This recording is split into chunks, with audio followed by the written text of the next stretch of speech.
there's a great, I mean great in a horrible way, just saying, a great podcaster called Politics Grandma. I mean, Politics Girl. I mean, man, oh man. Talk about a Marxist in Marxist clothing. She was screaming. And by the way, if you want to see the ultimate unhinged liberal Karen, go check out Politics Girl. Because she was screaming on her podcast multiple times about the very thing, Joe, you just said. Oh, we're going to be starving people. I can't believe they aren't willing to negotiate. And to your point, Joe, Republicans had nothing to do with Obamacare. And what's more ironic, which is, I think, the ultimate irony of gaslighting, Republicans didn't vote to end the subsidies. It's like back during the Biden administration, Republicans sat back and watched the Democrats vote to end the Obamacare subsidies from COVID-19. It's like, okay, you guys go ahead. Republicans stayed out of it. And now we're the problem. Oh, you've got to negotiate. It's like, no, we don't. Why? Well, you got to show up. No, we don't. Why? Well, you're going to starve people. No, we're not. You're the ones voting to keep the government closed. And Joe, to your point, the moment that we open the government and allow for SNAP and everything to start again, oh, you're all traitors. Look at the Democrats who voted with the Republicans. They're traitors. Lynch them. Right. I swear to and God, unfortunately, we have a media that is so corrupt, which is the topic of one of my programs this week, is the corrupt media. They're so corrupt that they take that bait and they run with it. And it was a Republican shutdown. How was it? They voted 14 times to open the government. Who voted no? Our friends on the left voted no. So it's absurd the way they try and twist things. This comes down from up top. Usually the party bosses say, here is how to spin this in some kind of email. They sometimes get that from a liberal. There's a memo that goes out every morning at 4 a.m., Chris. Heck, Think Progress used to do that, by the way. When I was doing radio every morning on back here up on the Valley, I used to get a lot of these things from both sides. But Think Progress would have like this talking points list, and you'd watch the news afterwards. You'd watch some of these liberal pundits and the politicians. They repeat these things over and over again. This was the point. You had to say the shutdown was Trump's fault. It's always the Trump shutdown, even though they know they perpetrated it. Secondly, the idea was, remember the tax breaks? Every time there's tax break, it's never tax breaks. That's it. They always say tax breaks, and they have to add for the rich. Now, of course, it's just for the billionaires. Let me make this clear. So, and by the way, the other thing they're melting down is over this $1 trillion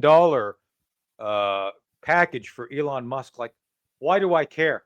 Why do I care? I don't believe for a minute the left should have anything to do with limiting anybody's wealth ever, because to them, to your point, Chris, it's all about redistribution of income.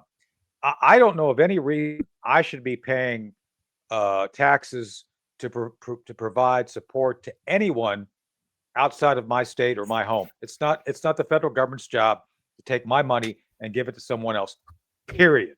And so I think we ought to relook tax policy. Plus, two things. First, never should the federal government be involved in Soviet-style giving or taking resources from people. It's not the federal government's job. I'm a local politician here in North Carolina. I'm an elected official. The federal government has no idea what I have to face here in the county regarding demographics, individual or group needs, and how to distribute that. The federal government doesn't know any of that, nor should they. It's not constitutional. The states and local communities should be the only ones dealing with resources that go to individuals. The federal government, it becomes, like we just saw, a big socialist scheme that they use to leverage authority over states and individuals. You should never give them that power. They're not due that power. It's not constitutional. So I think we have to rethink this whole thing.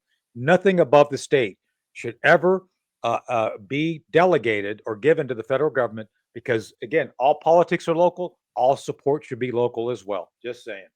Right. Well, if we look, we lost the ability to understand the 10th Amendment many years ago. I agree. It came out. If it's not written in that document of the Constitution for the federal government, none of their business. It goes back to the state. If your state votes, hey, we want to teach kids garbage and horrific pornography, well, that's what your community voted for. I won't live there. I won't go there. but you can do that. That's your community. Yep. They don't get to step in and tell my community what we should be doing in our schools, how we should be paying for what. That's where we lost track of that. And you see some people, they hear this 10th Amendment, like it came from outer space. They've never heard of it. It is one of the guiding principles that should be used for governance in our country. Yeah. And people just don't know what it is. Power down. Yeah. And so again, and I don't know how Chris feels about it being in New York, because New York is very they call it the Empire State, right? Because that's where Darth Vader lives. Is that true? That's where Vampira lives. That's about it. That's right. That's where Governor. Oh, I got the hokel in my throat. I don't know how that happened. Did you see her backpedal on the free buses? I did. It's like, yeah, it's going to be too much money. We tried that before. It's like, oh, but what about Mandani? Mandami? I always get his name. Mondami. I think it's Mankami. Mankami is worse than you think. Because Mankami. Should be Mankami, right? Mankami. Yeah. This guy had his fingers crossed behind his back every time he talked to anybody on the campaign trail. And that's what happened. Wait a minute. The free buses was one of them. A socialist, communist, progressive, left-wing individual would lie to us? Well, hang on, I gotta write that down somewhere, because I can't believe that. They're just out for good. They want to just help everybody. But that's not the only reason. He is a straight Islamist. He is Sadiq Khan Jr., if you will, right here. Sadiq Khan's mini-me. John Quincy Adams, and I've said this many times with Tony a million years, so I'm a broken record to him right now, but John Quincy Adams warned us that in any negotiation, Islamists can lie to anybody they believe is the infidel, can make promises and break them because they believe they're on the moral high ground to do so. Exactly. And a lot of the lefties don't believe or agree with any of that, but look at his alliances, his unholy alliances with, according to Islam, by the way, with the ingrates in the LGBTQ community and ingrates in other, let's just say, communities most, let's say, Muslim types do not like. This is right. Some of his campaign people actually think that that Mamdani is going to keep a promise to open up the city for free transgender operations. This is bad. He's lying to them. He's going to throw them all into the bus, and he's going to do what Sadiq Khan did to London. I think what he's talking about, if you go into the alleys and you hang out there long enough, big rats will come make you into a transgender person because they'll bite your pieces off. Just saying. They've got big rats. I've seen these things in Manhattan.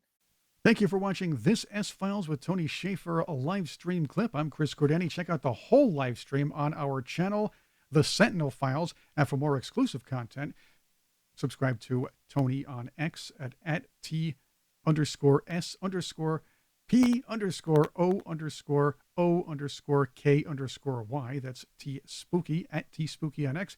And of course, you can find even more exclusive content with his Sentinel Circle. You can check that out at ColonelTonyShaffer.com. That's ColonelTonyShaffer.com.